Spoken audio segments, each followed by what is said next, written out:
First ಪ್ರಕರಣದಲ್ಲಿ ಇವತ್ತು ಎರಡು ಕೇಸ್ ಇದೆ, ಎರಡು ಚಾರ್ಜ್ ಶೀಟ್ ಇತ್ತು. 181/22, 182/22 ಅಂತ ಎರಡು ಕೇಸಲ್ಲೂ ಕೂಡ ಇವತ್ತು ಬಿಡುಗಡೆ ಆಗಿದೆ, ಅಕ್ವಿಟ್ ಅಂತ ಆಗಿದೆ. ಯಾವ ಗ್ರೌಂಡ್ ಮೇಲೆ ಅಕ್ವಿಟ್ ಮಾಡಿದ್ದಾರೆ ಅಂತ ಗೊತ್ತಿಲ್ಲ, ಇನ್ನೂ ಜಜ್ಮೆಂಟ್ ಇನ್ನೂ ನೋಡಿಲ್ಲ. ಜಜ್ಮೆಂಟ್ ಕರೆಕ್ಷನ್ ಆದ್ಮೇಲೆ ನಾಳೆ ನಾಡಿದ್ರೆ ಸಿಗ್ಬೋದು ನಮಗೆ. ಇದ್ರ ಮೇಲೆ ನಾವು ಹೈಕೋರ್ಟ್ಗೆ ಅಪೀಲ್ ಹೋಗ್ತೀವಿ, ಸ್ಟೇಟ್ ಪರವಾಗಿ.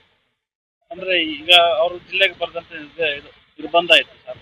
ಅಲ್ಲ, ಅದು ಇನ್ನು ನಿರ್ಬಂಧ ಈ ಕೇಸಲ್ಲಿ ತೆರವಾಗಿದೆ ಅಂತಾನೆ ಅರ್ಥ, ಗೊತ್ತಾಯ್ತಾ? ಇನ್ನೊಂದು ಕೇಸಲ್ಲಿ ಅದು ಎರಡನೇ ಪ್ರಕರಣದಲ್ಲಿ ಹೈಕೋರ್ಟ್ ಅಲ್ಲಿ ಸ್ಟೇ ಇದೆ. ಅದು ಮೋಸ್ಟ್ಲಿ ನಾಳೆ ನಾಡಿದ್ದೇನೋ ಹೈಕೋರ್ಟ್ ಅಲ್ಲಿ ಬರುತ್ತೆ ಅಂತ ಹೇಳ್ತಾ ಇದ್ದಾರೆ. ಅದೇನಾದ್ರು ಸ್ಟೇ ವೆಕೇಟ್ ಆಯ್ತು ಅಂದ್ರೆ ಎರಡನೇ ಪ್ರಕರಣದಲ್ಲೂ ಕೂಡ ಅವ್ರಿಗೆ ಮತ್ತೆ ಶುರುವಾಗುತ್ತೆ ಪ್ರಕರಣ ಕೋರ್ಟ್ ಅಲ್ಲಿ. ಅದರಲ್ಲಿ ಇನ್ನು ಇದುವರೆಗೂ ತಗೊಂಡಿಲ್ಲ ಅವರು. ಇಲ್ಲಿ ಏನು ಟ್ರಯಲ್ ಕೋರ್ಟ್ ಅಲ್ಲಿ ಬೇಲ್ ಹಾಕಿದ್ರು, ಅದು ವಜಾ ಆಯ್ತು. ಅದ್ರ ಮೇಲೆ ಅವ್ರು ಹೈಕೋರ್ಟ್ಗೆ ಹೋಗಿದ್ರು, ಹೈಕೋರ್ಟ್ ಅಲ್ಲಿ ವಿಡ್ರಾ ಮಾಡ್ಕೊಂಡಿದ್ದಾರೆ.